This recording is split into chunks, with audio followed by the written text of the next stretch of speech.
Things just got worse and worse and worse as the night went on. Again, valiant effort down the stretch for the Bucks. Just too little, too late. Let's go down and let's see what Coach Fletch and the rest of the crew has to say. And as always, go Bulls. So let's head into the locker room right now and see what the guys have to say about that one. Wow. Where do the Buccaneers go from here? What an incredible atmosphere. What a good win for the Tampa Bay Lightning. They snapped a 7-game winning streak. How we feeling, Bucks Nation? It's time to party, baby.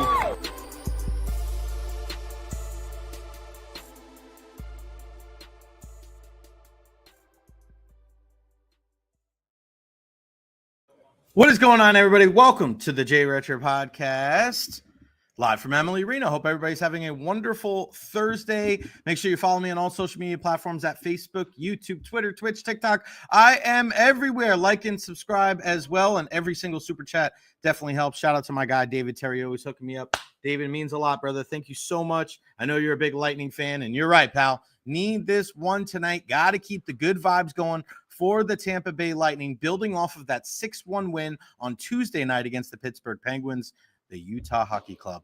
In tonight, this is there's a different type of buzz around the building, a different type of buzz because of what tonight means, because of what this weekend means. Shout out to everybody that was at the Lightning Block Party live last night at the Cigar City Tap Room there on 4th Thunder Alley outside of Amalie Arena. What a fantastic night that we had there. I love what this part of the year is all about. The end of March is one of my favorite, especially this weekend, Thursday, Friday, Saturday, Sunday. You have Sweet 16 action. I'm going to give you my picks later on today in the 1 o'clock hour. We have opening day of the Major League season today. The race start tomorrow. That does feel kind of funky. And then playoff hockey is right around the corner with 11 games left on the schedule for our Bolts. I cannot wait. I am so freaking jacked up about today. I'm so excited. I have my predictions coming up in a little bit from the MLB season. Also going to ask some questions when it comes to Junior Caminero and expectations for the 2025 season, including how everybody out there is feeling. How are you feeling about this season as a Rays fan? Are you kind of turned off because of what everything has happened with the stadium saga? We'll get into that a little bit. So shout out to everybody out there for tuning in today. I love you guys. Thank you so much. I look at certain situations and I look at the people that we come across in this profession. And again, we're going to talk baseball in a second, but we are here at Amalie. I want to get to what's happening tonight. Tonight, Ryan McDonagh is going to be playing in his 1,000th NHL game. 1,000 games. Can you freaking believe that?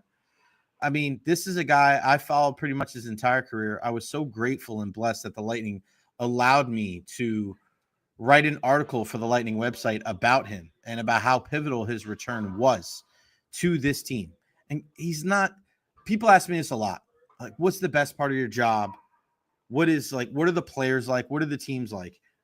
I got to be honest with you. The majority of the time, the players are great. They really are. They're so kind. They're so accommodating. I just ran into Kevin Shattenkirk downstairs, former Stanley Cup champion. This is Shatty, like himself, right?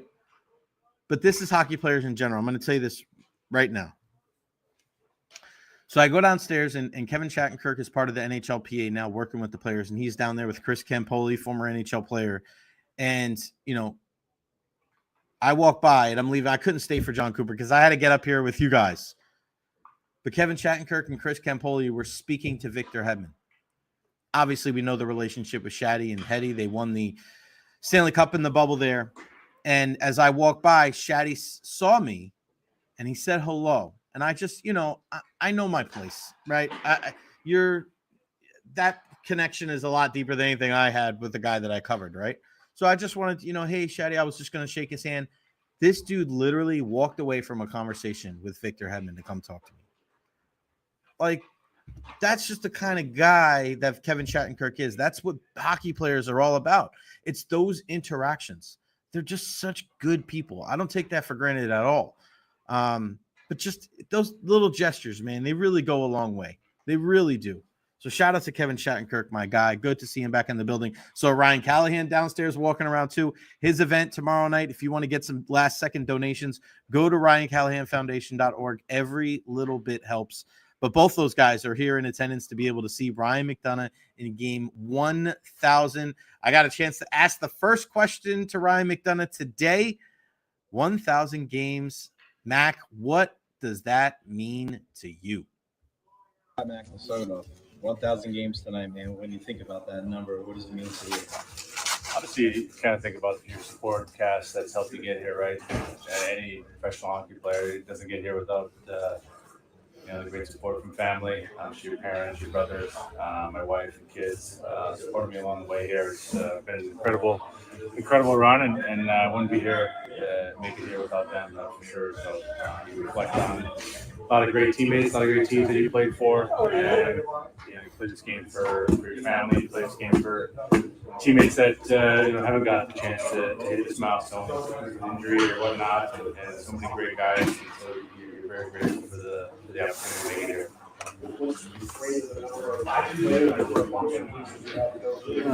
Yeah, it's a lot of sacrifice. Like I said, so many guys, that deserve to hit this milestone don't because of injuries or what have you. So for myself to be able to make it, like I said, the great trainers over the years and support cast that I've had, it's been unbelievable to be able to, play this game, still love it. Play it at a level that I think is still high and effective. So very grateful for all my immediate family is here today, and we'll ceremony hopefully Saturday morning after the game. Good amount of people there for that one. In terms of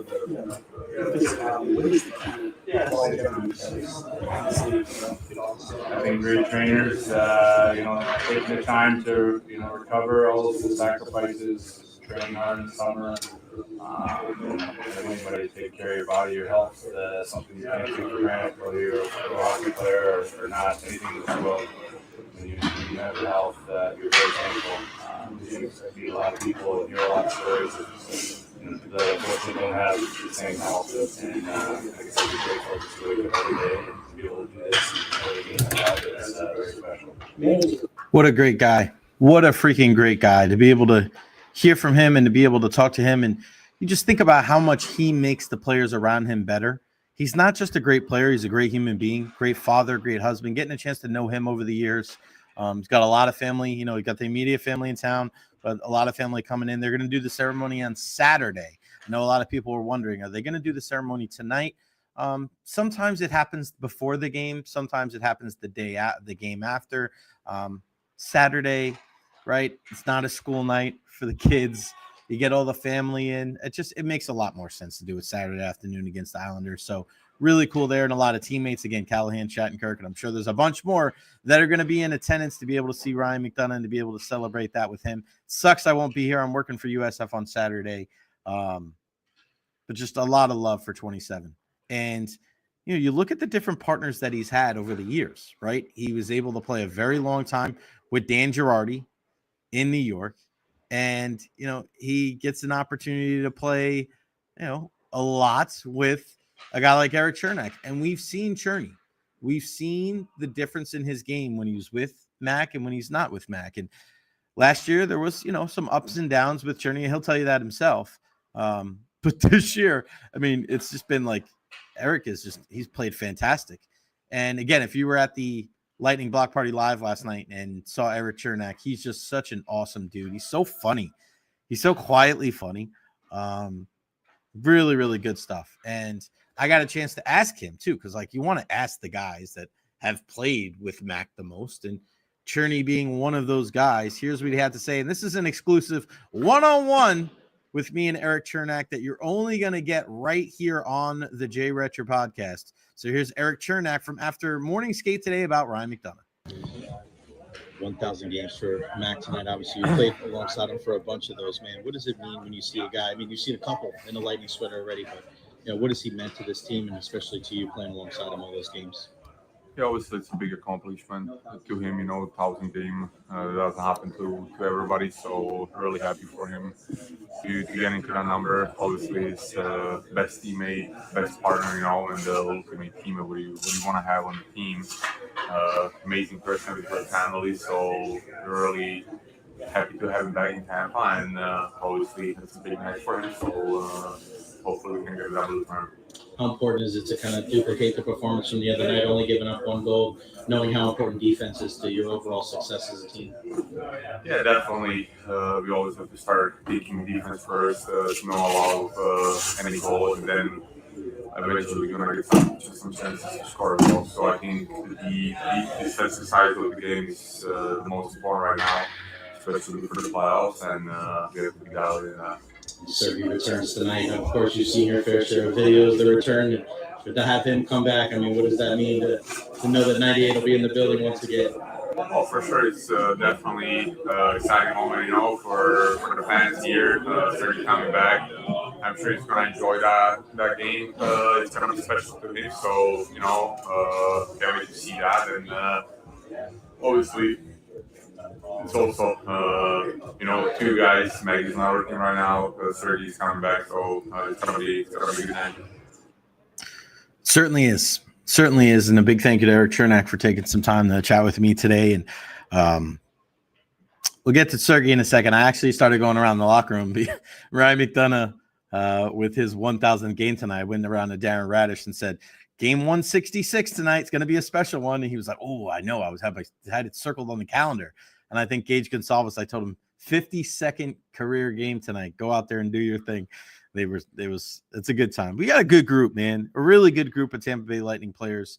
And that's why you put so much energy. You put so much, you put your money to be able to go support these guys and, buy jerseys and sign pucks, and you go to these events and you go to games. Like, you don't do that kind of stuff unless you really like these guys. Which is, really cool. I forgot to send my guy, Ed Encina. He's going to join us at 1:00 today. He's actually going to head home. He was going to end up doing it here, which is pretty funny. He was like, can I go next to you and do it? I'm like, I only have one microphone. And we tried that when we were over at the Rowdies thing. And I don't know how really great it turned out. We tried, but I got to get like a dually mic set up kind of thing. That'll be, something we get as we get, we move the years along, and we move this year along. But and then again, Mikhail Sergachev going to be here. Sergachev, and this is what John Cooper had to say about Sergachev today. He said Sergey was always that guy that brings a smile to your face. You're not going in for a handshake. It's the bro hug and the whole deal. That's what Sergey is. You've got Hedman and McDonagh and Chernak back there, but he was young and up and coming and somebody that really had a positive effect on our second power play, or we could put him on our first. He grew into killing penalties. He was one of those kids that came to this league. He kind of struggled to defend a little bit, and by the time he left, he was a beast. He's a joy to be around. I'm hard-pressed to find anybody that has one bad word to say about Sergey. And I can echo those sentiments too, just with how he dealt with the media. Just a fun guy. I remember when he started taking Spanish lessons and we were asking him about that. He's like, yeah, I'm learning English. I'm learning Spanish. Like, this is a guy that he's a wealth of, like, he is a sponge.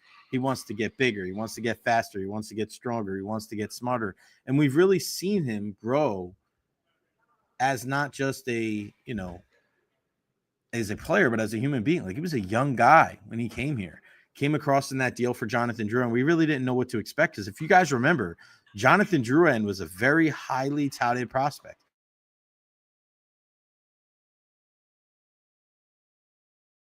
That really complements Steven Stamkos.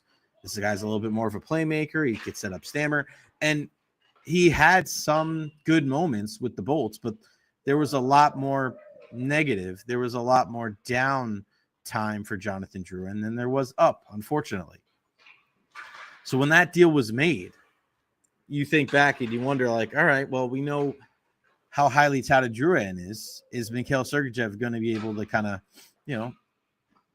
I don't want to say pick up the slack because they play two different positions, but is he going to be able to warrant that high draft pick. Like it's a classic change of scenery move. And we see Duran didn't really work there. He's found a nice little home there in Colorado.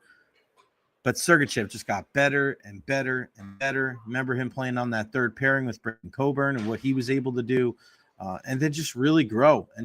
I remember the first day, it was like players reporting day. It was like 4 or 5 years ago. And I remember Mikhail Sergachev answering questions, and he almost went out of his way to let everybody know how important it was for him to be able to get better defensively and how he wanted to be relied on to be a guy that was killing penalties. He wanted to be a guy that did all the dirty work because he saw from Victor Hedman, he saw from Ryan McDonagh, it's not all glitz and glamour. It's not all, roses and rainbows and butterflies. Like it's not the way it goes. He wanted to do the things that the greats do, right? It's not all glory, man. It's what you're doing behind the scenes. It's what you do when nobody's watching. And I love that mindset for him. And it sucked to see him go. But I think both teams, I think it was a trade that worked out for both teams. You look at what Sergey's been able to do for Utah. Moser's been fantastic. Geeky's a young kid. Of course, we're going to see more from him over the next couple of years. But it's a deal that worked for everybody. And Sergey did say that he's ready for any possible tributes for him tonight. Probably going to be cool, going to be emotional. Obviously, I try not to put any expectations on that. Just try to prepare for the game. I'm going to tell you guys this. From what I heard about the video tribute for Mikhail Sergachev, and they have to keep it within a certain amount of time, right? There has to be, I think it's either 90 seconds or 2 minutes, whatever the video has to be, because they also have to kind of give time for him to skate around and things like that. So that whole thing has been planned out. I mean, the Lightning have had so many opportunities for return videos. And, I'll ask you guys, and I asked this at the block party last night, who has been your favorite return for the Tampa Bay Lightning? Whose video did you enjoy the most? I mean, obviously people are going to say Stamkos. You're going to say Ryan McDonagh. He wasn't even playing in that freaking game. But I look at guys like Tyler Johnson, Andre Palat, Alex Killorn. There's been a lot of good return videos. And tonight, what the entire crew, the Lightning Vision crew with John Frenzone, all the video guys with the Lightning, with Gabe and Mikey and everybody, the first TV timeout, right away, they're going to go right to this video. Sometimes the first TV timeout, there's a little bit of a wait, blah, blah, blah, this and that. And then, oh, yeah, look, there's a video. Not with a guy like Sergey. Not for a guy that played 7 years here. We saw him grow up. Not for a guy that's been on the Stanley Cup twice. You got to be ready for that video. I'll have my phone ready. Hopefully, I'll be able to capture the entire thing and put it up on social media so everybody can check it out. But it's going to be a very special night here at Amalie because of Ryan McDonagh, because of Mikhail Sergachev and his return to the lineup and just to the building. It's fantastic. I'm so excited to be able to be here. And if you have a chance to get here, get a ticket, get in the building, because these are the type of nights that you want to be here. These are the type of nights that you really want to be at Amalie Arena, to say you were there, to get those pictures, to get those videos, because they last forever. You'll always remember, thinking back, I'll always remember Stamkos' return. I remember when the team won the Stanley Cup. I remember all these different things. And this is no different. 1,000 games for Ryan McDonagh tonight and Mikhail Sergachev's return with the Utah Hockey Club. Listen, on the ice, and let's look at the lines, because that's another thing. We talk so much about the emotion. I get that. But the Lightning really need to dial in and win this game today. They really need to play strong defensively. And you heard when I asked Eric Chernak, this has got to be a thing that isn't, we're just going to do it every once in a while. No, it's got to be every single game from here on out. They need to make sure that they're managing the puck and being patient when nothing is there. Pivotal. Here were the lines from practice today. Gensel, Point, and Kucherov.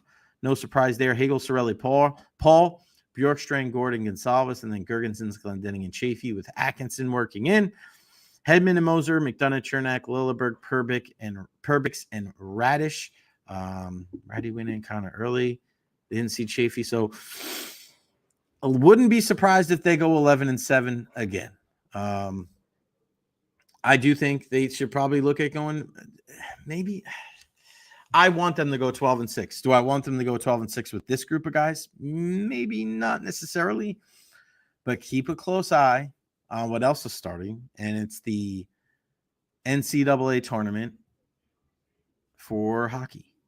And keep an eye on Michigan State, because whatever happens with Isaac Howard, I really do think he's an option to come play with this team down the stretch. The earlier he gets knocked out with the Spartans, the better chance we have of seeing him early with the club. Don't be surprised if Julian finds a way to get him in here. I know all good teams out there, they don't like to rush players, right? They like to take their time. They like to let guys marinate in the minors, and we see that a lot with the Rays. But, man, if you can bring a jolt to your team when you have a guy that's that freaking talented, man, it's hard to think that he couldn't contribute in some form or fashion. I'd also be very surprised if we don't see Connor Geekie at all. I find it weird that he was a guy that we saw early on in the season. He got the opportunity to play with this club, and then now he's just there in AHL. And knocking on wood here, the Lightning have been able to stay, especially with their forward group, pretty relatively healthy. So we haven't had to really dip deep down and start looking at, like, can this guy play? Can this guy play? So that's a positive sign. But do they have enough? Do they have enough going forward to be able to be a factor here in the Atlantic Division? Because you look at the division now, and I don't know if you guys have seen the standings lately. It is tight. It is tight there in the Atlantic. Each of the top three teams there, Toronto, Florida, and the Lightning at 71 games. The Leafs and the Panthers, 89. The Lightning, 87. Regulation wins. For a while, the Lightning actually had the leg up on everybody, but now it's tied, 35 apiece. So now the tie's not good enough. For a while it was, because they did have more regulation wins than both the Leafs and the Panthers, but not so much anymore. They have to go out and they have to take care of business starting tonight against Utah, not letting their guard down. These nights are tough, and we've seen this before. These nights could be a pain in the ass. And I remember a couple of years ago, I think it was the day they raised the banner, and they lost to a very low Penguins team that weren't playing, that weren't anywhere near to what we saw the last couple of years, and we saw it Tuesday night. They're not very good. But nights like this where it's very emotional, I think you see almost people worry about, like, getting up for a game. And I think it's tough because you try so hard to manage your emotions. You try so hard to keep those emotions in check because everything around you is so, like, lively and vibrant. I think you dial it down just a little bit too much. The Lightning can't do that. They have to keep their foot on the gas pedal and keep an eye on guys like Cirelli, keep an eye on guys like Hagel to continue to lead that forecheck and continue to lead this Lightning offense. I want to see what they can do down the stretch, because this team can make some noise. I don't look at anybody in hockey that I look at and I go, wow, I'm so scared of them. What are they going to be able to do? And we know the playoffs are a different animal, but especially in the East. Florida's good. They got Marchand. Is he really going to be able to help them? I don't know. They still have, obviously, the pedigree from last year with Barkov. And what kind of factor is Tkachuk going to be down the stretch with him missing so much time? They have the Carter Verhaeghes of the world. But, they did lose some guys, right? You lose Uyghur. You lose some of the different players that were on the team last year. Some of their emotional guys. Could that hurt them when it counts? Toronto, I'm still not buying. You can't tell me with that defense and with that goaltender that you really think you're going to be able to go deep into the postseason. I don't quite understand that they, I don't get it. Like, all right, fine. You want to spend all that money on Nylander and Matthews and Tavares and Marner, that's great. But if you can't defend and you can't keep the puck out of your net, what's the freaking difference? Right? At the end of the day, it's about making sure that you keep the puck out of your net. We've heard that from everybody. Bobby the Chief Taylor is blue in the face saying that all the time. And it's the same thing with Cooper says the same thing. Phil Esposito says the same thing. It's not about how many you score. It's about how many you keep out. And you can't just dabble in that type of mindset. You can't just do that every once in a while. You need to make sure that that is ingrained into the DNA of your team. Because if not, you're going to get caught out come playoff time. So you can't sit there and just rely on Vazzy to bail you out all the time. And it's not just on the defense either. It's not just, you can't say, oh, McDonagh and Chernak and oh, this and that. The forwards have to do their thing too. Because a lot of times when the forwards turn the puck over, that's what the Lightning really get into trouble. And the puck ends up in the back of their net. So make sure you take care of the puck. Puck management down the stretch is going to be absolutely huge. So again, if you get a chance to be in the building tonight, do so. It's going to be a lot of fun here at Amalie Arena. Mikhail Sergachev returns to Tampa Bay. 1,000 games for Ryan McDonagh. Follow me on all social media platforms at Recher. Make sure you like and subscribe on YouTube as well. I wasn't sure what I was going to do tomorrow because I know there's a big announcement. There's going to be the press conference for the USF men's basketball coach Brian Hodgson over there at the Selman Athletic Center. I think that's where it's going to be. And, of course, we have opening day. I will not be at opening day tomorrow. I have things I have to do to prepare for the Ryan Callahan Foundation Gold Rush at Armature Works tomorrow night. I'm going to do my best to be able to cover as many Rays games as possible. I do not have a full season credential. I have game-to-game credentials. That's a decision for the Rays, and they said that their season credentials are going to be different this year because of the lack of space in the press box. Even though every time I've gone to the Rays games in the past, there hasn't been much space in the press box anyway, but these kind of things do change, I guess, over time. So the fact that I guess I'm eligible maybe for a daily credential, I should be grateful and happy. But, I got to say, it's a little is it surprising? I wouldn't say surprising, but, I'm trying to really be optimistic about the Rays this year. I really want them to do well. I have a lot of high hopes for a lot of the players and the coaches and just the organization as a whole. But, to be the only team that didn't give me a full credential, full season credential is just, is it because of the things that I've said about the team? I don't think I've ever gotten personal. I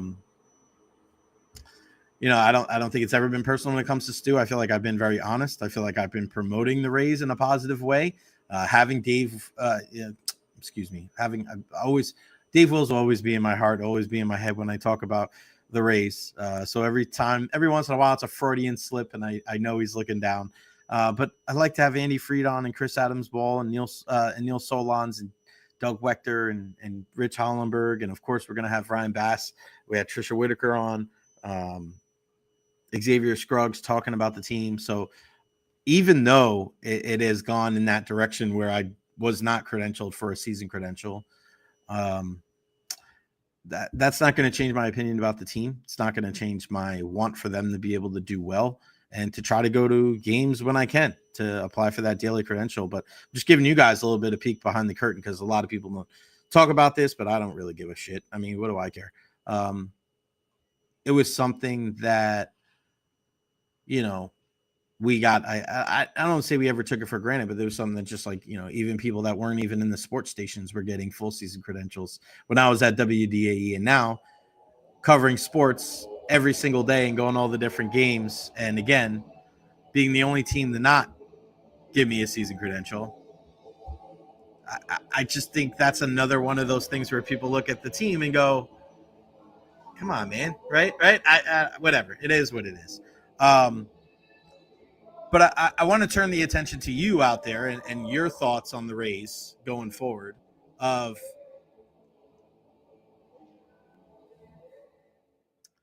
is your viewpoints of the Tampa Bay Rays season affected by the stadium saga at all?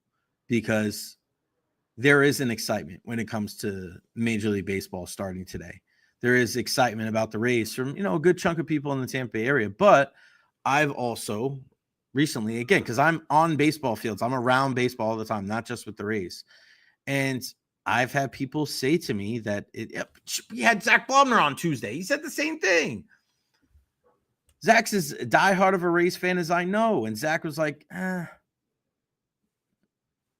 it's just I don't know. I don't know how excited I am about the 2025 Rays season because of everything that has gone on with the stadium.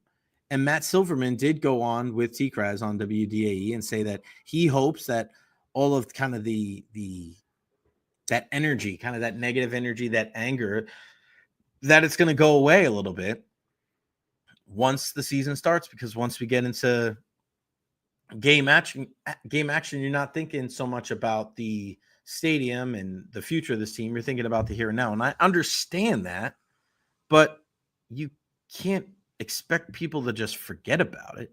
They're certainly not forgiving when it comes to this situation. They're not going to freaking forget about it because it's been such a prevalent topic. You know, again, the Rays celebrated this thing like it was done. Shovels are going to be in the ground in the first quarter of 2025. We're a couple of days away from the first quarter of 2025 being over, and there's not going to be shovels in the ground. There is still a disconnect when it comes to the Rays in the community. And I hate that. I wish it wasn't like that, but it's true. I mean,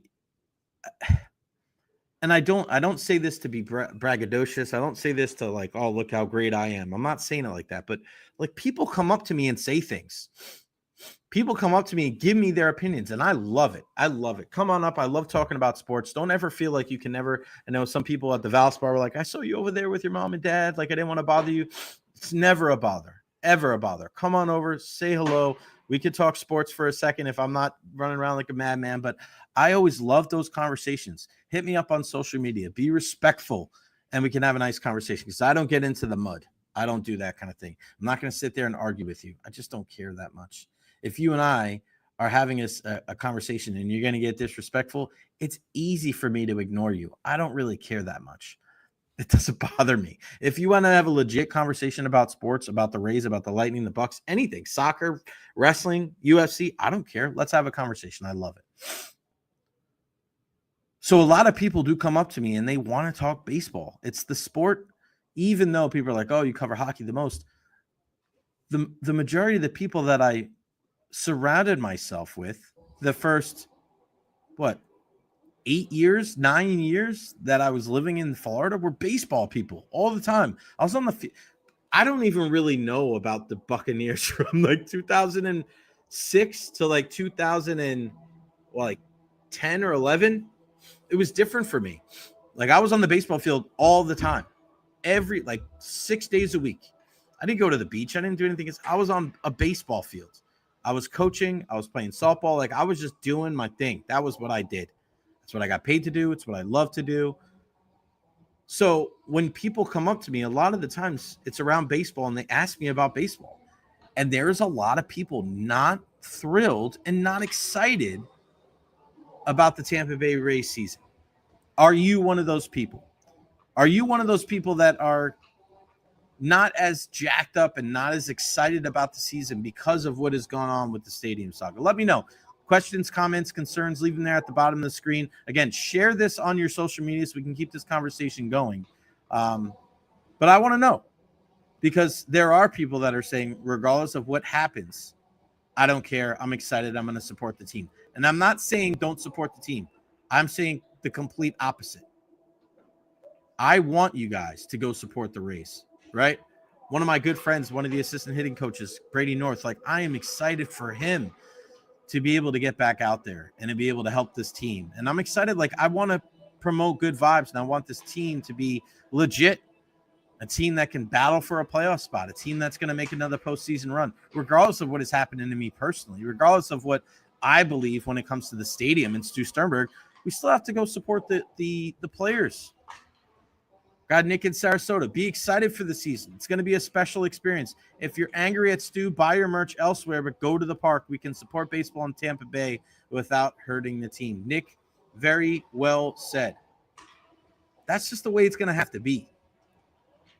That is going to be the way that we are going to continue to support this team, even though we're not happy with what is going on. And, to go deep, get a little political here when people say like, oh, I'm not going to support the country because of the president and this and that. Like, bro, I get it, man. You can be unhappy about the leaders. You can be unhappy about certain things, but you're allowed to show your pride. And you're allowed to show your happiness, and you're allowed to promote positivity on the positive side of things.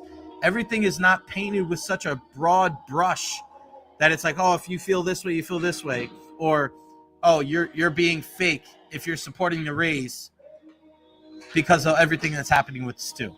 I don't think that's the same thing. There's a lot of shades of gray.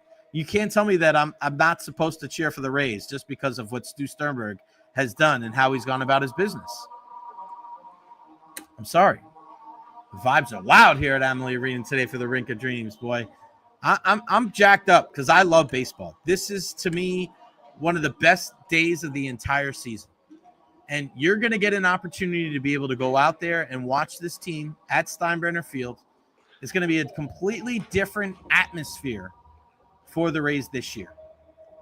Outside, you're going to smell that grass. There's just something different, and I want you to do this year if you go to a game. I want you to walk down the steps as you walk down to your seats. And I just want you to do it, and I just want you to, like, stop for a second and close your eyes and just take everything in. Because that is the one thing that I miss from going to Tropicana Field versus going to other places, right? I love the fact that you can close your eyes, you can feel the baseball, you can smell the grass, you can hear the sounds, the crack of the bat, the ball hitting the mitt, the guy peanuts and Cracker Jacks here, like all that stuff. That's baseball. It's Americana. The baseball's the heartbeat of America. Day in, day out, night in, night out. You have a good day, you have a bad day. You have a good week, you have a bad week. You still got to get up and go to work. You still got to get up whether you're 0 for 4 or 4 for 4. You strike out 4 times or hit 4 home runs. You still got to get up and do your damn job. That's what baseball is all about. Dave Terry says, Stu has put a sour taste in my mouth, but I'll still go to a couple games. Good for you. He's going to get his money regardless, guys. You're not – we've seen other fan bases take stands and look at what happened in Oakland. People thought they were making a difference. Like that was going to – it doesn't. It doesn't. Go out there and support the Rays. Go out there and support this team. And open air baseball, just as God intended. Couldn't be more pumped to get out there. I'm with you, Nick. Let me know when you go to games. And another reason why I'm excited for the year this year is Junior Caminero. So Junior Caminero is going to be relied heavily this year in that Rays lineup. Like, when you look at Junior Caminero, he's going to be penciled in every day at third base. He's going to be smack dab in the middle of that Tampa Bay Rays lineup. And I'm getting sick and tired of people talking about not putting pressure on this kid or not expecting him to do big things this year. Why? Why? I don't understand that. He's a professional athlete. This guy is amazing. He's a really, really good ball player. We're not putting any undue pressure on him. This is what you signed up for. You're a big boy. You went to go play in the winter. You went to go play in the winter down there, and you balled the hell out. He goes down there in winter ball, playing for Albert Pujols. He wins the MVP. He's hitting home runs. He's the best player down there. And now there's people like, oh, well, you can't put too much pressure on Junior Caminero. Screw that. This guy was built for this. If he struggles, it's not going to be because of the pressure. It's going to be because it takes a while to adjust to big league pitching. Everybody's like pressure. The pressure is going to get to him. Pressure bursts pipes, but it also makes diamonds.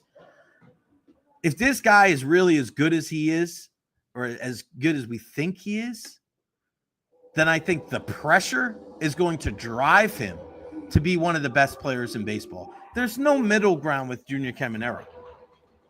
He is going to be one of the best players, not just on this team, probably in the division this season. I don't want to hear anything about people worried about pressure. I'm not worried about that one bit. This dude is talented. He's wise beyond his years. He's humble. He works his ass off. He's a much better defender than people gave him credit for. We know that he can hit. He goes line to line. He's not a pull-happy hitter, which I think is such a sign of maturity that not a lot of people talk about. And also, who the hell else is going to be hitting in the middle of that lineup? It's not like he's playing on a team where he's got a bunch of different guys where they can bat 3, 4, 5, and hey, we'll hide him in the 6, 7, or 8 hole. He's not playing on the 27 Yankees. They need him to be good.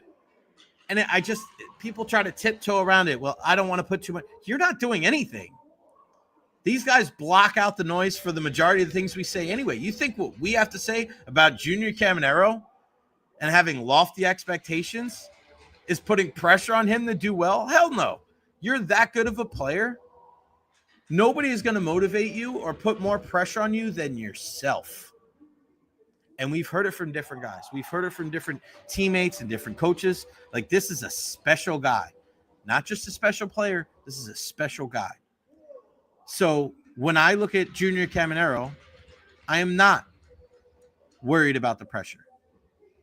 But you also have to understand that what he does this season will directly impact what this lineup looks like. Yandy has to prove that last year's start was an aberration. Brandon Lau has to prove that he can stay healthy. Josh Lowe has to become a guy that is not, I wish he could do this, what he did 2 or 3 years ago. We do that too much when it comes to the Rays lineup. Oh, well, if this guy did what he did in 20, insert year here, they're going to be good.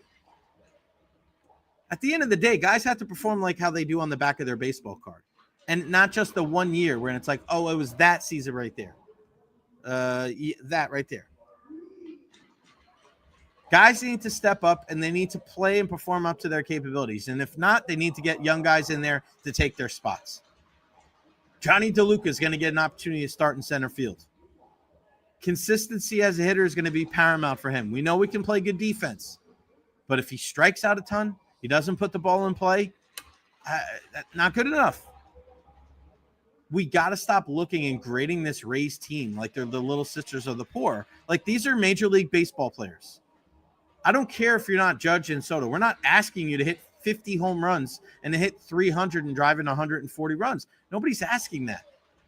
But I'll be damned if I'm going to sit here and be happy and accepting when there's Rays hitters hitting in the low 200s. Like, it doesn't have to be that bad. You don't have to sacrifice that much offense for defense. Last year was the worst offensive team in Rays history, even dating back to the Tampa Bay Devil Rays. Come on, man. These guys need to step up. Maybe they need more pressure. Maybe they need to be held accountable a little bit more and feel like if they don't do their job, they're going to get somebody else in there. I wish there was a little bit more of that with the Rays. I understand the comfort level. I understand the communication, and that is what Kevin Cash does better than anybody. He communicates with these pitchers. He communicates with these hitters and lets everybody know it's a very fluid situation. I understand that. But if you want to reach the apex and you want to reach the mountaintop and you want to be a World Series champion and plant your flag into the ground that you're the best team in baseball, you need to hold yourself to a higher standard offensively. They hold themselves to a high standard pitching-wise, defensively. You need to do it offensively as well. We cannot accept that. If Josh Lowe doesn't do the job, then maybe he's that guy. Maybe he isn't the guy that we thought he is. Let's pause for the national anthem here at Amalie Arena.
It doesn't get better than Miss Sonia Bryson, does it? I mean, she's the best. She is. And thank you, Steve, for the kind words. Always showing respect for the national anthem as a kid that grew up with two grandfathers that served in the military. Yes, David, I'm going to ask Sonia about that. Her mom is doing, which is really, really great. And thank you to everybody that went out there and was able to support her and to be able to donate to the GoFundMe. But yeah, Steve, if you know me and if you ever see me around the national anthem, I always, I for the most part, sing it. But I always put my hand across my heart. I always stand up. Just something that I was raised. Like, that's how I was raised. Really was. And that's never going to change for me, regardless of how I feel about political, like the president or anything like that. So it's like, to me, I don't think that's the time to voice my pleasures or displeasures about what's going on in this country. The national anthem to me is a time and a sign of respect to show that the people who gave their lives, and listen, it's your prerogative. You do what you want to do.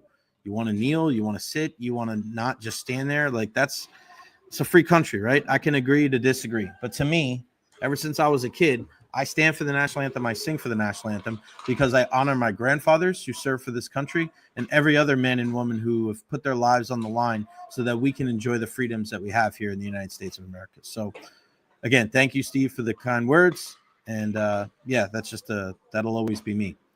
But yes, back to the Rays. Offensively, step up. Time to step up. Junior Caminero, Josh Lowe, Yandy Diaz, Brandon Lau, Danny Jansen looks like he's going to be playing opening day. Enough of this. We have to sacrifice offense for defense shit. That's like, for me, I don't want to hear that anymore. I don't want to hear that. And stop buying that bullshit. Stop. Don't stop. It doesn't have to be like that. Like, there's teams, check this out. There's teams in the big leagues that can actually play good defense and hit. They're not mutually exclusive. Like, you can go out there and get guys that can swing it a little bit and that can actually pick it too. Wow, what a novel freaking idea. Keep an eye on that this year. Offensively, Rays, I'm telling you, hold yourself to a higher standard. All right, who's ready for my 2025 MLB season predictions? And we're going to start AL MVP Vladdy. I'll answer this question to John Momola. Will you be at Steinbrenner tomorrow, Jay? We need local media on site for opening day.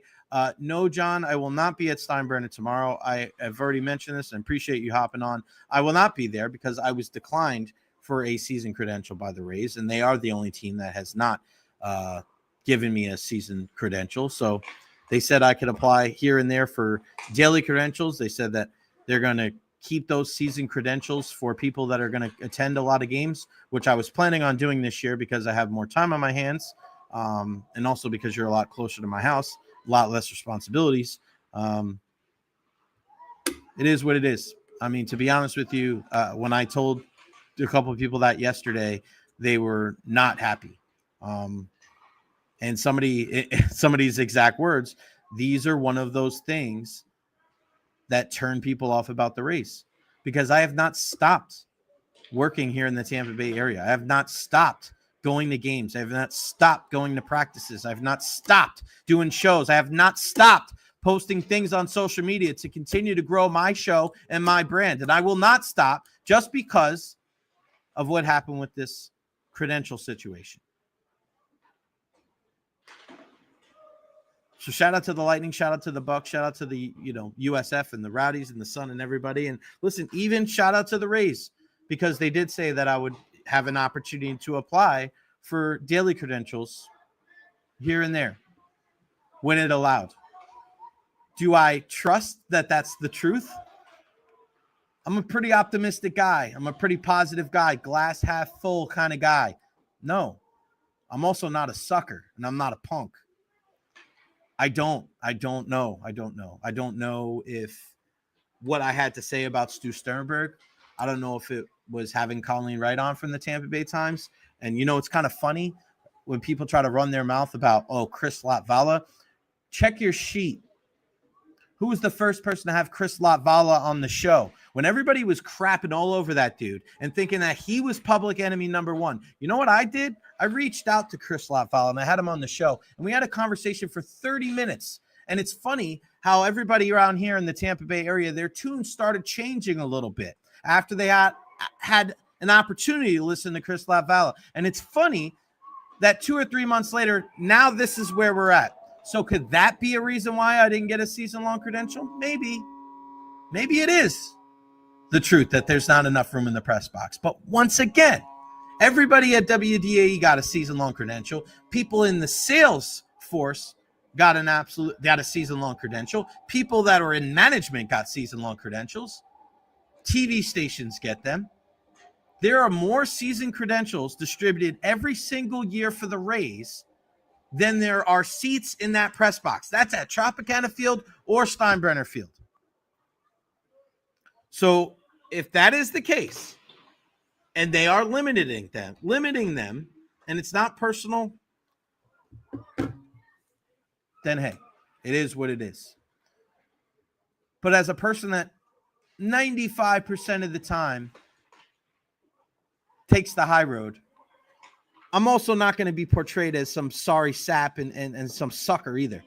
Don't lie to me and insult my intelligence. Don't sit there and tell me one thing when I know the truth. I'm not a newbie. I've been here for more than a decade. Be honest. Say the truth. And we'll find out. And that's the great thing about this world that we live in, is that the truth eventually comes out. What is said and what happens in the dark eventually comes to light.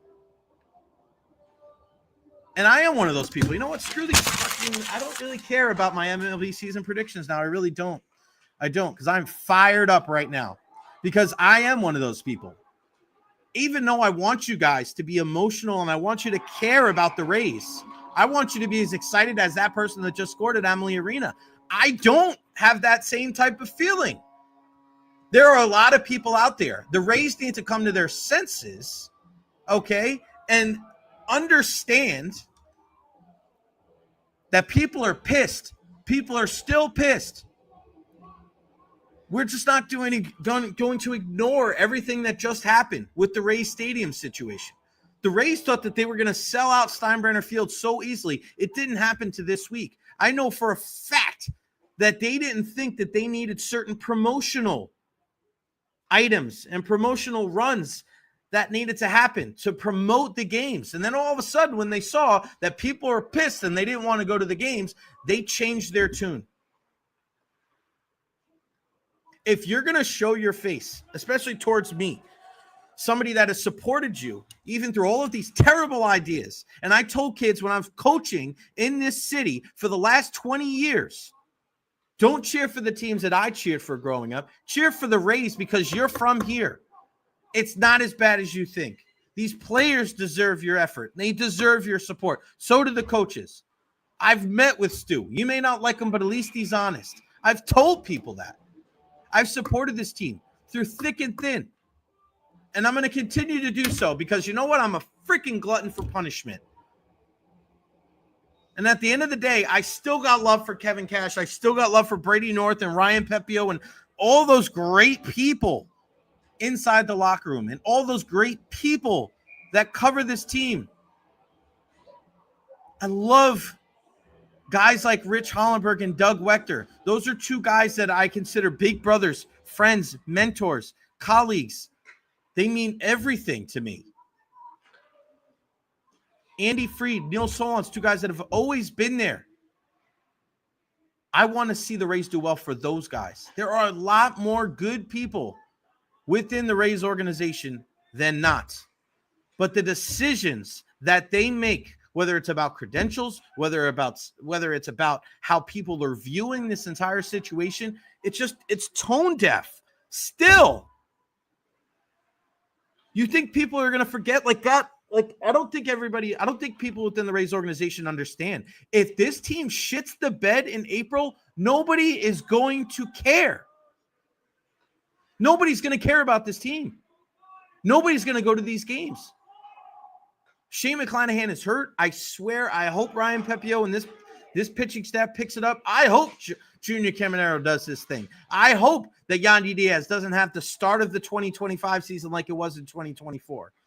You want to see apathy? You want to see people not caring?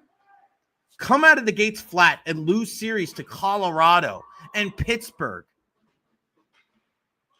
I don't think the organization realized how volatile things are here in March and going into April. Everybody's happy. Everybody's optimistic going into the first game of the season. Everybody is. Nobody has a loss on the ledger yet. Even teams that know they have no chance of winning the World Series this year. But if there's one team that can ill afford to come out of the gate slow, it's the Tampa Bay Rays. Because all of the negativity and all of the ill will, and don't you dare blame it on the media and blame it on any of the public and county and city officials, has nothing to do with them. How this entire situation has unfolded and developed, or lack of development there, I want to go back to something that Evan Klosky said. You're right. The Cubs are actually 0-2. Thank you. You're right. I want to go back to something that Evan Klosky said when we had him on a couple of weeks ago about the Rays situation. He said, Jay, the Rays have turned me into a liar. People tune into me on Channel 10 to get the news. I give my opinions, but I disseminate the information that I get from the teams. And if they tell me that it's a fact, I report it as so. And Evan Klosky, who I just saw downstairs today, one of the best people I've ever met, for him to say that on this program, just think about that kind of stuff. You don't think there's a wear and tear? You don't think there's an after effect of things like that? If you go to a restaurant and the service sucks, the food sucks, the ambiance sucks, it's dirty, are you ever going to go back there? If one of those things are bad, are you going to go back to that restaurant? Are you going to tell people to go? Sometimes all it takes is one thing. I didn't expect to get fired up because I love baseball. I do. And I really, and it hurts me. It pains me to my core. People always say, you're a hockey guy. I mean, it's my favorite sport, no doubt. But baseball is in my blood. My dad was a coach. My grandfather was a coach. It's what we know. It's the thing that brought us together throughout my adolescence. It's the thing that let me stay here in the Tampa Bay area. It's the thing that helped me grow and become a man. Coaching Joe Urso, coaching against Roberto Hernandez, coaching and meeting guys like Orestes Estrada. I met Orestes Estrada as an intern with WDAE, and I walked up to him, and he said, Coach Jay, good to see him. People said, how the hell do you know him? You're an intern. So I was a freaking coach. Baseball is in the DNA of this city, of this community. It's not just Tampa, Clearwater, St. Pete, Lakeland. Go wherever you want. UT and Florida Southern are playing this weekend out in Lakeland. Go watch that game. Tell me baseball doesn't work here. It pains me. It hurts me to my core. It hurts my soul that we have to deal with this. Hot right now. Shout out to Steve. It's their loss, Jay. Keep doing your thing. Look forward to seeing the tribute at the game tonight with my son. Bolts know how to treat people. Listen, again,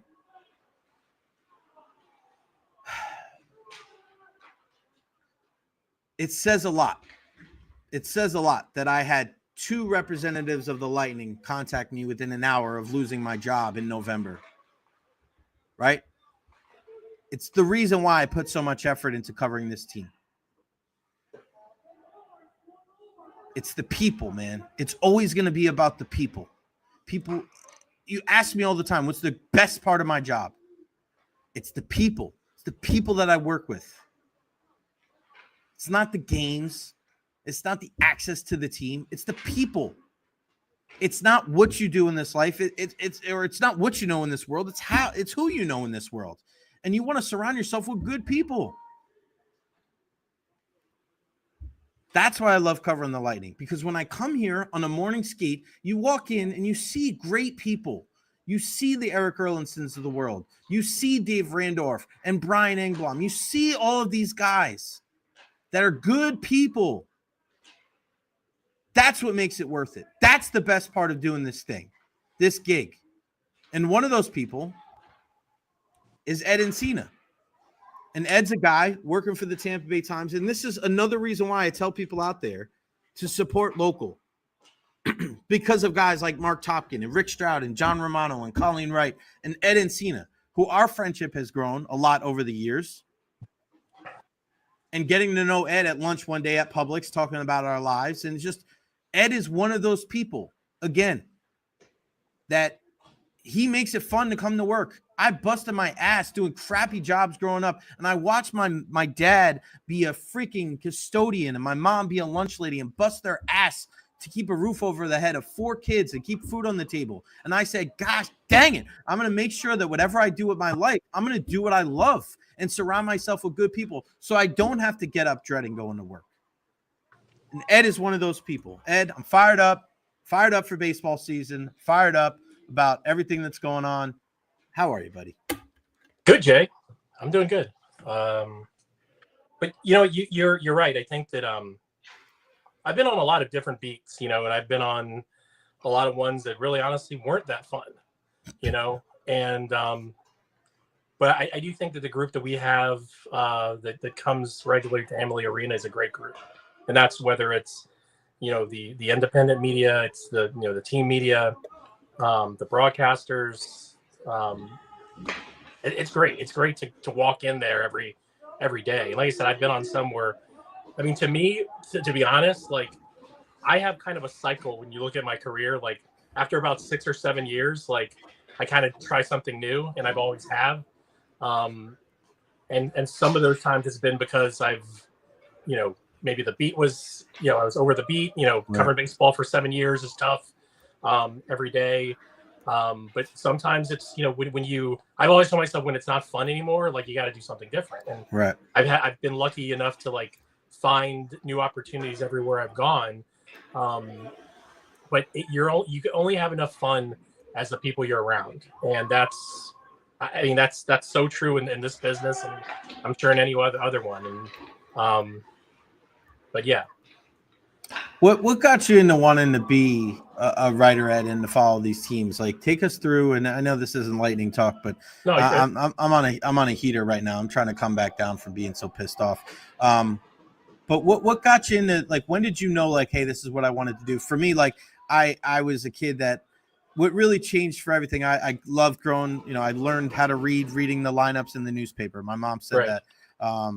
1994 was a huge year for me because the Rangers won the Cup and Mark Messier, and I love Sam Rosen and what he was able to do and how he rose. And I felt like that was what I wanted to do. I wanted to be a broadcaster. I wanted to be involved in sports. And that really was like my entire process. Like that was my mindset, even 9-10 years old.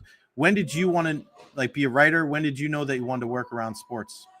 So I always loved sports growing up, and probably my first love was baseball, growing up in Baltimore. And, I would, I mean, it sounds weird, but like I would, I'd go to school and I'd wait for my dad to come home and throw me the ball, and, I grew up in outside Jessup, Maryland. I grew up in Jessup, Maryland, which the claim to fame of anyone who's watched The Wire is that's where the jails are. Yeah. That's where the I jails remember are. that. So, I remember that. So like guys always talk about getting sent to Jessup, right? Mm-hmm. And my dad was a letter carrier, worked his butt off for 40 years in West Baltimore, delivering the mail.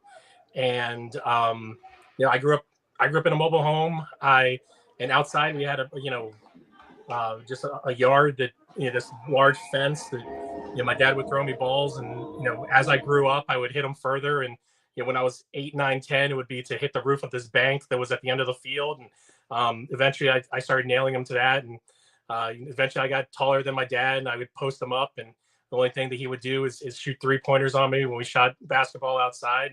And really, he's kind of was really the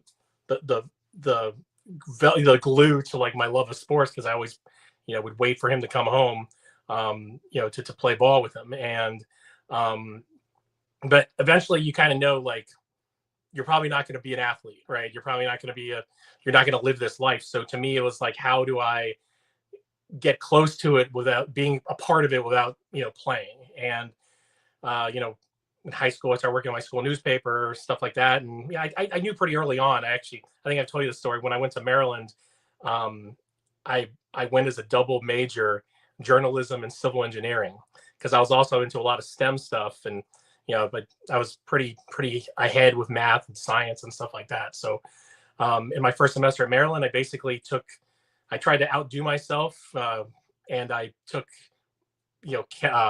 calculus for engineering majors. I could have taken regular calculus and been fine, right? And that was way in over my head. I was out of my league like 4 weeks in, and after that I realized that I probably I'm probably better going the journalism route than the civil engineering Pick route. a lane, Encina. Pick a lane, right? It was probably me trying to be too smart for my own good, trying to do two things at once. But and then I was lucky enough to get the opportunity to really get some good internships. When I came in, like, it was all about, like, you were really lucky if you started at a big paper, and I had some really good internships. My first internship when I was 19 years old was at the Miami Herald, in really like kind of the beginning of the heydays of Miami sports. And I remember walking into Jim Leland's office full of smoke as an intern, and when he was managing the Marlins, and that was kind of like my introduction to covering baseball. And I loved it. And my dream from then on was to cover baseball in Baltimore at the Sun. And I was a kid that growing up, as much as I loved, like, had my idols of Ken Griffey Jr. and Cal Ripken, these guys, like, I also had pages, like front pages of the Sun, of like stories by Buster Olney and Tim Kirkjian and Ken Rosenthal, all the guys who covered the Orioles or worked for the Sun back in those days. So to me, like, being able to cover the Orioles was really kind of a dream come true. But I had to work really hard at it, because like I said, I basically started a really small paper in Pennsylvania covering Penn State football. Got the opportunity to come to the Trib, went to the Times after a couple years.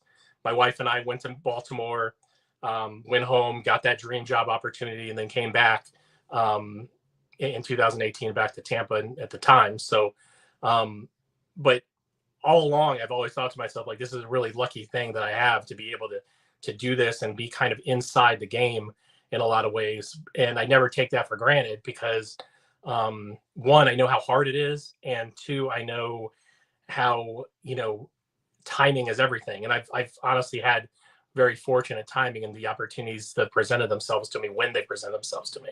So but yeah, I mean, it was very early on. And like I said, like, now you kind of think to yourself, you've been doing it so long, it's like, I see guys like you and guys like move on from, like, traditional media, and I'm like, I've always thought to myself, okay, what do I do, because this is all I know, and I know everything kind of evolves and everything like that but I think that's the big fear, is like, I know you've done a great job, and I thank you so much for pumping us up at the Times, and the stuff that we do and stuff like that. And but I mean, let's face it, like, newspapers aren't what they were 20, 15, 10 years ago. And we I think we still look at it as like it's a different kind of fight. It's a back then it was like watchdog, and you want to be the voice of the fans, you want to do that, and you still is, that's still a big part of it. But right now you're doing it with like such smaller resources. So even now I feel lucky to do what I do. I think everyone knows, we don't cover every single game on the road as like we used to, and I don't hide behind that at all, but I think still, the Times right now gives you, we invest more. I can tell you this much, we invest more in it in terms of resources and dollars than probably, anyone else, that's not affiliated with the team. So, I'm still lucky to be able to do that. Yeah, no doubt. And it's a great backstory there, Ed, with everything and how you came up. And it's that had to be so cool, like watching The Wire and be like, I know everything about this. If you ask my wife, I use it too much, but no, like I like, it's a series that I have to go back and watch again. Like, it's been too long. But yeah, I mean, again, I can't stress it enough, as a kid that grew up reading the newspaper every day. Like, even as I got older, like, it was routine. I always watched. I read the newspaper cover to cover every single day. and so I understand, and I stress everybody that's tuning in right now. You may not think certain situations. I know Dave Terry appreciate, sent me a nice little gift today here on the program. Every single one of the super chats, like you don't understand, right? Like most of the time we're like $5 here, $10 here, like, to a single entity like myself or a single entity like the Tampa Bay Times, it goes a long way, man. You never know. Like one subscriber here, 2 subscribers here turns into 10, turns into 15. That person reads a story. You got to check this out. Bro, subscribe to the Tampa Bay Times. It's not much. Like I know there's other ways to be able to get your information nowadays, but there still is something to be said about the guys that cover the team on a daily basis. There's still something to be said. There's still an insight that Ed and Rick and Topper and the columns that John Romano writes. Like there's the things. Joey Knight does a great job with USF. Like nobody's going to be able to tell you about Rays baseball like Mark Topkin, right? Like there's nobody going to be able to tell you what was it like to be there tonight or when Ed was on the road trip. Like it's a different entity. It's a different ball game altogether. So again, everybody out there, please get a subscription in the Tampa Bay Times because it helps out. It helps everybody for sure. We need most coverage as we can get here in the Tampa Bay area. Very special night here, Ed. We'll start with McDonagh, 1,000th game. It's so crazy. It seems like you've been here for all the accolades for the Bolts. Like this guy's got 1,000 games. This guy's returning. This is this, but this is different. This is different with Ryan McDonagh. This is a guy that they always say you can't always go home. Well, Matt came home. He's back here, 2-time Stanley Cup champion, and he's going to play in his 1,000th game tonight, get honored on Saturday. I mean, what can you say about a guy that, for as great of a hockey player is, I think he's an even better human being, husband, and father. Absolutely. I think that, when the Lightning traded him away, they not only lost a great defenseman, but they lost a great man, for those several years. And I think really when you look at the family dynamic that this room has had over the years, he's really a key component of it. And I know Stamkos, Hedman, those guys too, but Ryan came here kind of already established in that sense, a family, kids, everything like that. And I know that, his wife has been very active, and I know that they're, as a family, they've been ones that always host the family get-togethers and stuff like that. They're kind of the group that really kind of brought this group together in a lot of ways. When they created that family, that real family dynamic that now everyone inside and outside really knows about as a really kind of part of the room, or backbone of the room, really. Right. And, but also Ryan is just like, he's just a gamer in the sense of that we use in a traditional term, but also like off the ice, like I don't know if there's many more guys in that room who I can depend on as a reporter who's going to give it to me straight, that Ryan, after sometimes I feel like we talk to him too much after losses because he's so good with that, and that part of it's unfortunate, but whether it's a win or a loss, he's always accountable. He's almost in that way, almost a throwback, in the sense of, and I think he'll tell you that it's the guys who were, taught him along the way, to be that kind of guy, to be accountable. And obviously he's played in different markets. He's played in bigger markets. He's worn C's. He's kind of been around the block in a lot of ways. I know that he's the guy who's taken in all those lessons.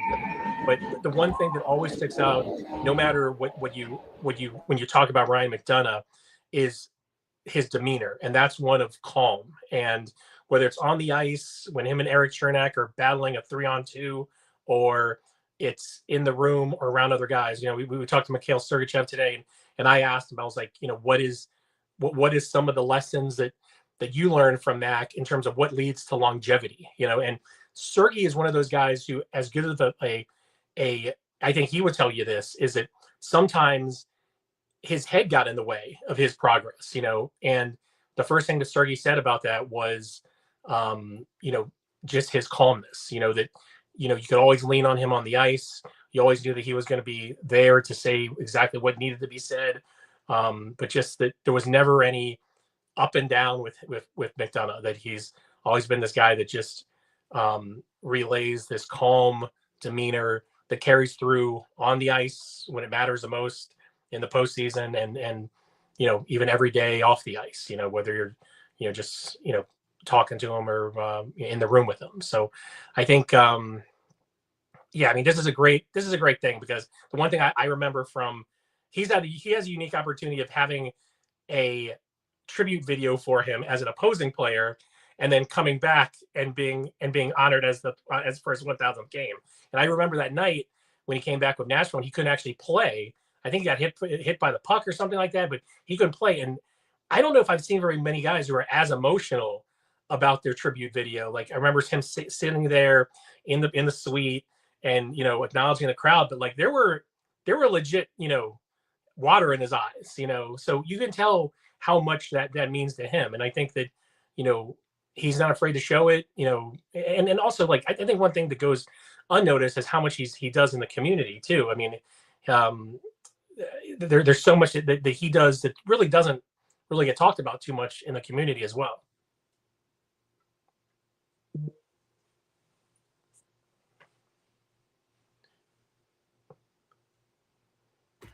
I put it on mute because we have the stuff in the background, so I'm trying to make sure that there's not a goal horn when you're speaking. But I'm glad you brought that up, because they had a Jam Cancer in the Can event. Were you here for that or no? I was not, but I heard about it. Yeah, so it was him and Alex Kaloran. They came into the radio station to cut spots. They were like, they didn't know what to do. They were like, we don't know what to do. And then they looked in the room. They're like, oh, Jay's here. We'll be fine. And they were like, oh, all right. And they just like let him go. And we were like, all right, here's what we're going to do. And the night before the event, he like broke his foot or sprained his ankle or something. And he was on like a little scooter thing. And he went around all night long and he spoke to everybody. He didn't shy away from it. He was talking, and I remember speaking to him at the end of the night. He was so tired because he was like scootering along and you're just not used to it. And he goes, this was a great event. I go, yeah, bro, this is amazing. And all the players went out there. It was really, really cool. He's just a guy that when you're done talking to him at a certain point, when you walk away, you feel better about yourself. Not everybody's like that. There's certain people, and, this is lofty praise, but I get that feeling when I talk to like Tony Dungy, when I get to talk to Derek Brooks and they walk away. I'm like, God, I love talking to that guy. Same thing with Ryan McDonagh, because he's just like a real dude. And it's not even just, for stories. It's not interviewing. It's just talking to him, walking out of Amalie Arena, telling me about his family and what the kids are up to and how they're adjusting back to Tampa. He's just such a great human being. And, you mentioned Mikhail Sergachev. Like, it's going to be an emotional night here. McDonagh's 1,000th game and Sergey returns. This really is kind of the last return video, of course, of the season. But, I don't know. Like, I don't know if we're going to see another one of these for a while, because you look at all the guys that are cup winners. Like, it doesn't seem like any of them are really going anywhere, right? I mean, am I wrong with that? I mean, because you think about it, like it's Point, Kucherov, Cirelli, obviously Vazzy, Hedman, Chernak, McDonagh. Like, those are all the Stanley Cup winners. So, right. Like, this is going to be the last like cup return guy for a while. And Sergey he's one of those guys. We saw him grow, we saw him develop, and you really like. It's different when you grow with a player, and I think that's part of the reason why people love Stammer and Hedman so much, is because you saw them when they were just like a baby giraffe, and they didn't really look like, they just had to. And then you saw Sergachev grow from a guy that was on the third pair with Braden Coburn to a guy that was playing some first power play minutes, and a guy that could do just so many different things. I think it's going to be an incredible moment tonight when that video is played. Yeah, I mean, Mikhail Sergachev has he has an ability to make you smile too, and he has it in a different way than maybe, McDonagh. But, I covered, when I came on, it was that second cup team. So, I didn't see him at the beginning, but, he obviously came into a group that was already kind of, becoming a championship level team. And he was asked to do things that, normal 18, 19-year-olds don't get asked to do. And I think the great story about Mikhail is it how he learned kind of at the altar of Victor Hedman and Ryan McDonagh. But I mean, it also takes Mikhail being that kind of guy to learn it and take in those lessons. And he is a guy who has such a thirst for knowledge as a young player that he was able to do all that, and whether they knew when they got him that he would be that kind of guy who would be a sponge, like who knows? But the Lightning have done a great job at getting those kind of players who, are really, come in and learn and everything like that. But, I was able to go see him in Salt Lake last week, and I was honestly kind of shocked at the way, he just sounds much more grown up, and how much more of a leader he sounds like. And it's not that like, it's not necessarily the words, but just almost the demeanor again. And it's like, he goes to a Utah team that really is young. I think he's benefited from everyone being in the same boat in terms of being in a new city, being introduced to a new fan base. In the Delta Center, they sell Sergachev jerseys with the A's on them. They sell Sergachev pennants and stickers and everything like that. So it's like he's the guy. He's one of the guys there, and in a lot of ways, even though Clayton Keller's the captain there, I think his voice might go a little bit further because he doesn't. He's not one that's necessarily an outward speaking guy who says a lot of things, but he carries a cachet that no one else in that room does, having won 2 Stanley Cups, having played in big games, all that stuff that team honestly doesn't have. But going back to what he means here, he's just one of those guys who I think, like you said, this fan base totally embraces the guys that they've seen kind of grow up, and like you said, whether that was Stammer or Hetty or Sergachev. And I think he's one of those guys that fits maybe a little bit of a different era than the other two, but and just the way that, a lot of these guys wear their emotions on their sleeves and stuff like that. And how bad he wants to be the best. And, to be honest, who knows whether he would have been able to do that here. Right. He's able to do that there because all of a sudden he's in a leadership role. He, like you said, he has that kind of cachet. The opportunity is there for him to do it. And Utah's, they're fighting for their lives right now, but I don't think many people would have predicted them to be in the race, at this time of the year. But and a lot of that, if you talk to the people in that room and the coaches, they'll say a lot of that has to do with Sergachev and what he's added to that. So, what they do with these video tributes is great. Like I said, because Stammer had his earlier this year. You're right. It's probably one of the last ones for a long time, but everyone's kind of prepared for them now. And so they know there's going to be emotions. Sergey's an emotional guy. We know that.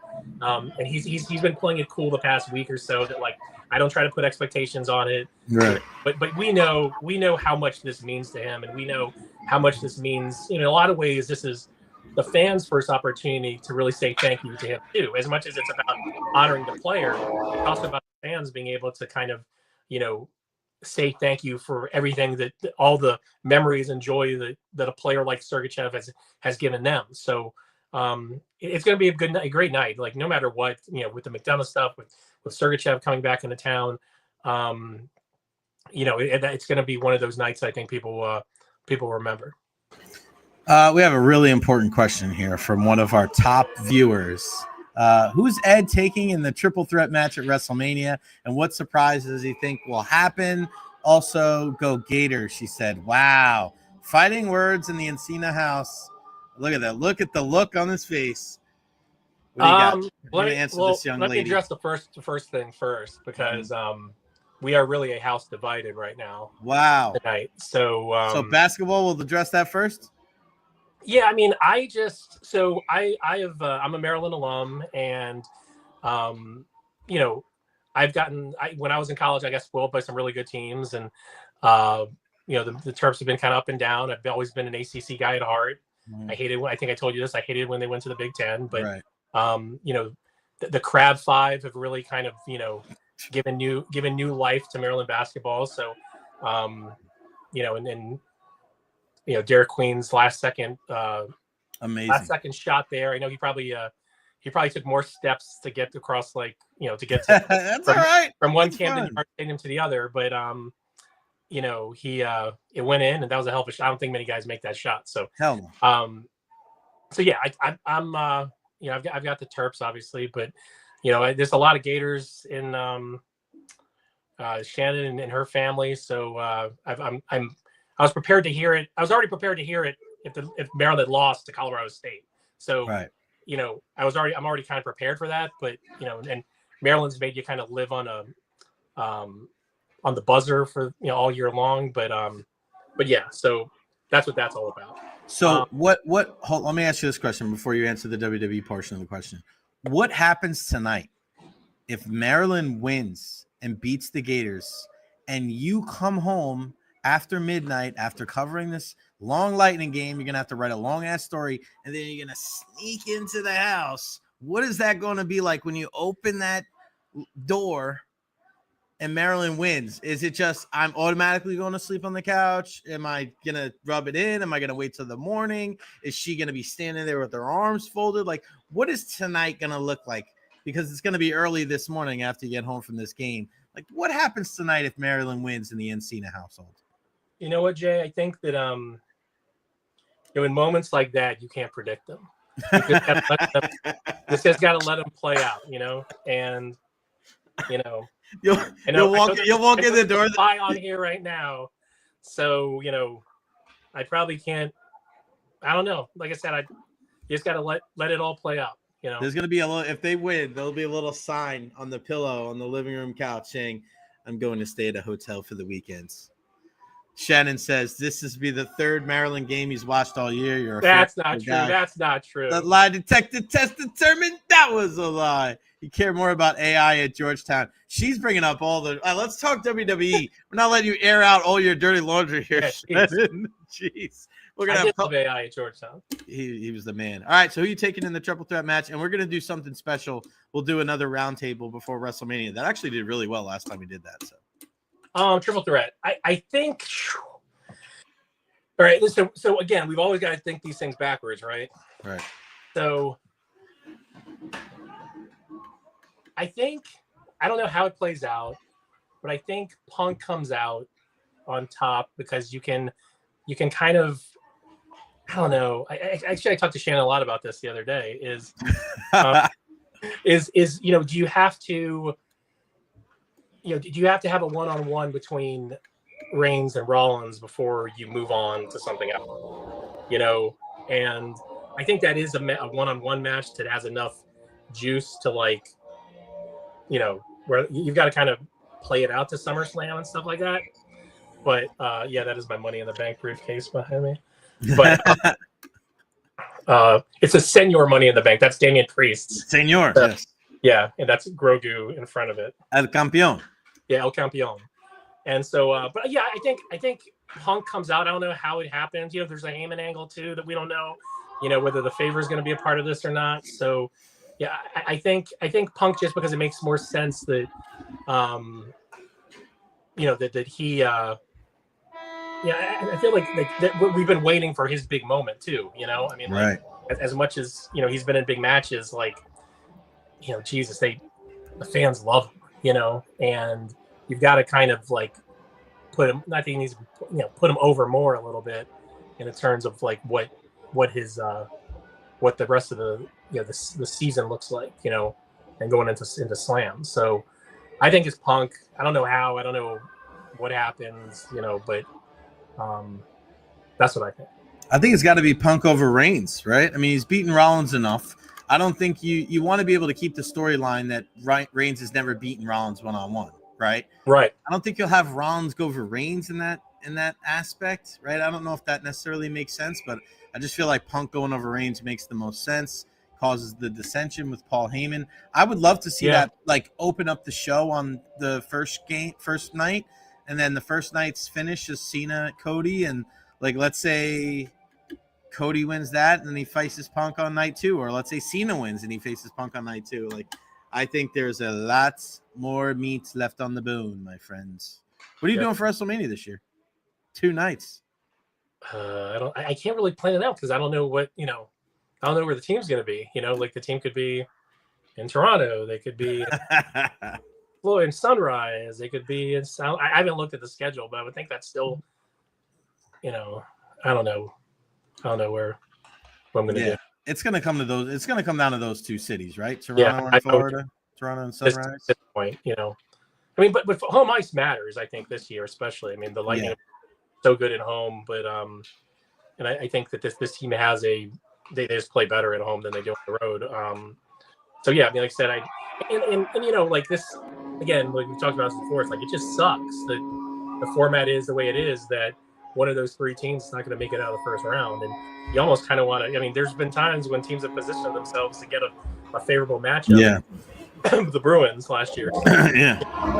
But, we'll see. And I think, again, with this team, I think if you see the team that was 11-1-1, we got a chance to see a long run. If you see the team that's kind of the yo-yo, as John Cooper said, past at some point in the season, they could be golfing it pretty early. So, yeah. I want another short summer. That's what I want. Ed, before I let you go, man, let everybody know what you got up right now on Tampa Bay Times, tampabay.com. Yeah, so my Sergachev story's up. It's great. Some really, like I said, I talked to him for a good amount of time there after a practice the other day in Utah, and just great to hear from him and just kind of the leadership that leadership qualities that he's created. He loves it there. He talked about how him and his wife Lisa love it there, and then their son Theo, who's about to turn 2. A little interesting anecdote about, and I know that this got a lot of play recently about how he's been raising chickens in Utah. and one of I thought this was the best quotes that he had in there was, he was telling me about it, and he was like, it was something that, and his family growing up in Russia had farms, and so like he spent a lot of time on the farm as a kid. But he had this huge backyard, a chicken coop out back. He went to a pet store to buy rabbits for his son, and all of a sudden he's like, you know what, I'll get chickens. So he gets chickens mailed to him in the mail via UPS, little chicks, baby chicks, and he starts raising them. And soon enough, he's got like 16 of them now. But the way you raise them from chicks, and I don't know the details of this, but you have a brooder, and that's how you raise them, and then you have bigger brooder, and so he basically compared getting your first egg to winning your first Stanley Cup. Like this whole process of going through it, all the hard work, the process over outcome, and everything like that. And you get that first egg, and it's like he was so proud of it. And that's Sergey, like he's like, I don't think he says such funny stuff. I don't even think he means, but he's just so funny. Right. And but he loves it out there. And again, I think that story kind of tells a little bit behind of like, maybe this might have been the best thing for him in the long run. He still says one thing that was interesting is that one thing about the trade was it kind of helped him put all the frustration of last year in the past, because it was a quick break. And whether that was like, he remembers, he had just moved into a new home, and his memories of the new home are him walking around with a broken leg, right. But the one thing that he did remember, and I think, this will come out tonight, is, how the reception that he got in Game 4 of the playoff series when he came back, and how excited the fans were and how loud the building was. And that, in a lot of ways that kind of helped him prepare, propel him into the off season, getting healthy again. And then obviously the trade that, he had to change his mindset in terms of going to a new team. But I think that he recognized that as kind of an important point for him, is that's Sergey, but also too, the other story you got up today is about the Lightning's animated game, which is on Saturday. It's going to be on the app, the Lightning app, Lightning website, and NHL.com. So you'll have to kind of look for it. It won't be, you're not going to pop on FanDuel and it's going to be there. But it's kind of like these other games. I think the NFL has done a couple of these like animated games and stuff like that. The NHL did one a couple of years ago and did one in Boston earlier this month. But basically the thing that's going to be cool about this is like the environment, this virtual animated environment that they create is going to have like all these kind of spots of Tampa, and you're going to have like the Sunshine Skyway Bridge and the pier and all this other stuff. So and just kind of how this works is pretty interesting too. It basically is rooted from the tracking technology of the puck and the players, which is basically just to get stats, and they've kind of morphed it into this idea of, hey, we can play this animated virtual game on a 3-day rink, all just from that, from putting little chips and pucks and, things on guys' jerseys. So kind of the growth of how that kind of came to be and came to reality is pretty interesting too. So love that. Stories that I don't think you'll probably see anywhere else. Like I said, we went out to Salt Lake to talk to Sergey, and was able to get some guys from the league to talk about all the stuff about the animated game. So two things I think you'll probably pretty unique to what you'll be reading elsewhere. So that's just two things that we have up now. This is why you want to subscribe to the Tampa Bay Times. Things like that are unique to you as the viewer out there, members of Bolts Nation. Again, sign up for the Tampa Bay Times today, tampabay.com/sports. Follow me on Twitter /X Eddie in the yard. Ed, appreciate your time, my friend. And I'll see you in a little bit here at Amalie Arena. Throw up the ones. Tell Shannon to take it easy on you tonight if it goes a little sideways. I mean, she came out firing, buddy. Swinging, buddy. She came out firing. By the way, hold on 1 second. BT Dub, you got it. If I'm a Georgetown guy, here's what you got to see. Okay, can you see this right here? Okay, I see it. Okay, this is a Juan Dixon signed. Wow. Sports Illustrated from when the Terps won the national championship in 2002. So was he your favorite Terp of all time? Well, I actually my favorite Terp was Walt Williams. He was more kind of like wow. So Walt Williams, his nephew, I forgot. His nephew or his cousin or something plays D1 baseball. They just played USF. They just played USF. I think it was the kid at Maryland.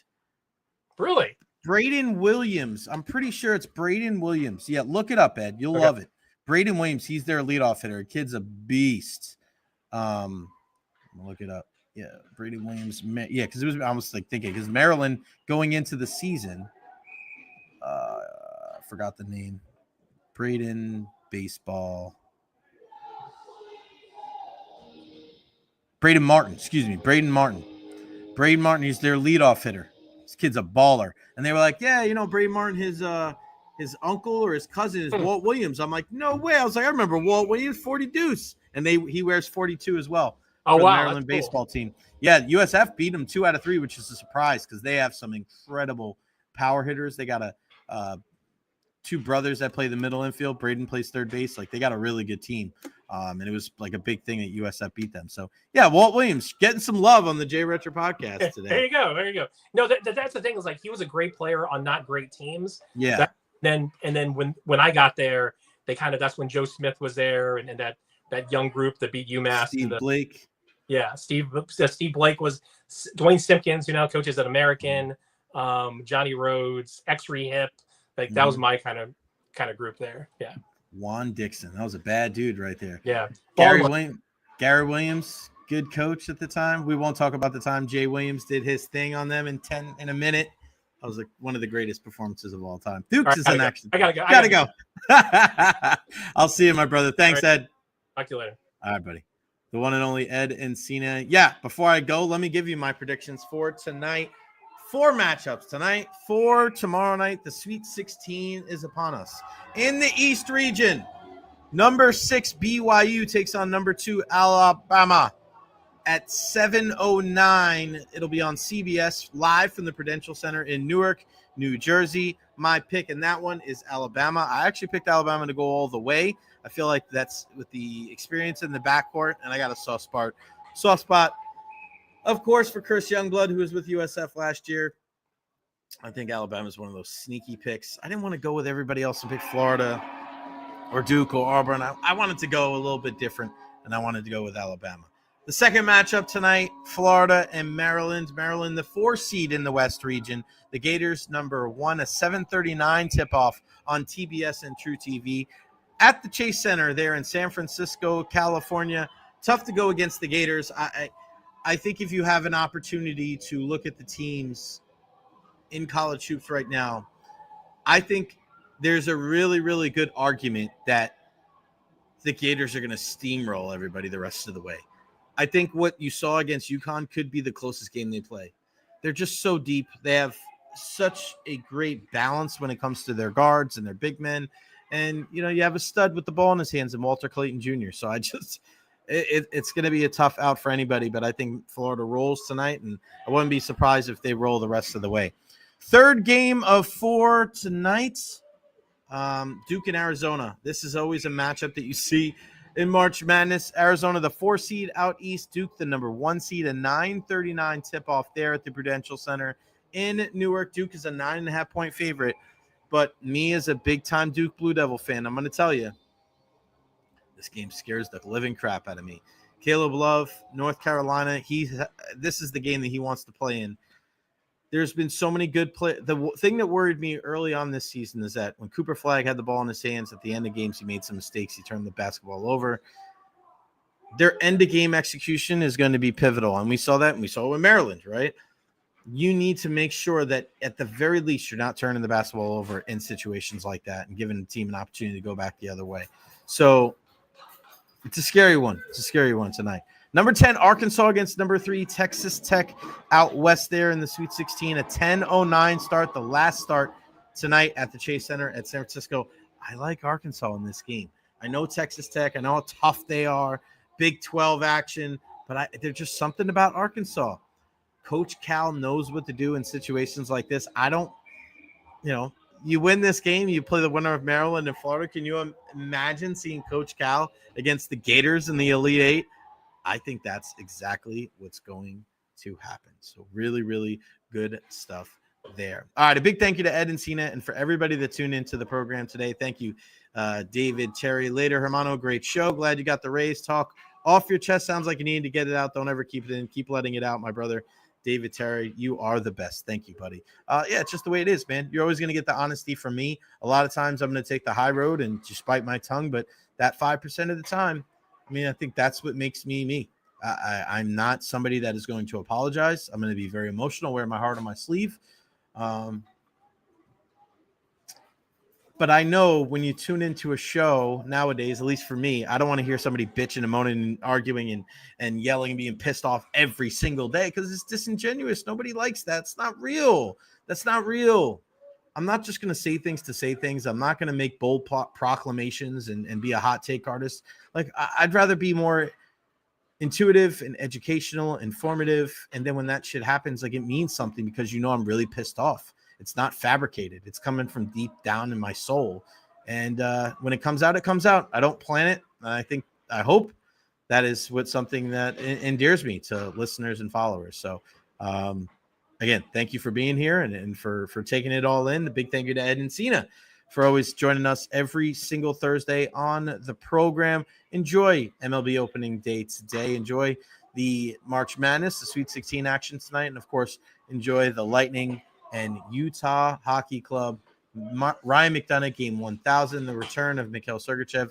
I hope you are in the building. Back in action tomorrow at noon, live from the headquarters, the Recher Riviera, as people used to call it back in the day, at noon, mañana. It's the Jay Recher podcast. I'll see you there. I am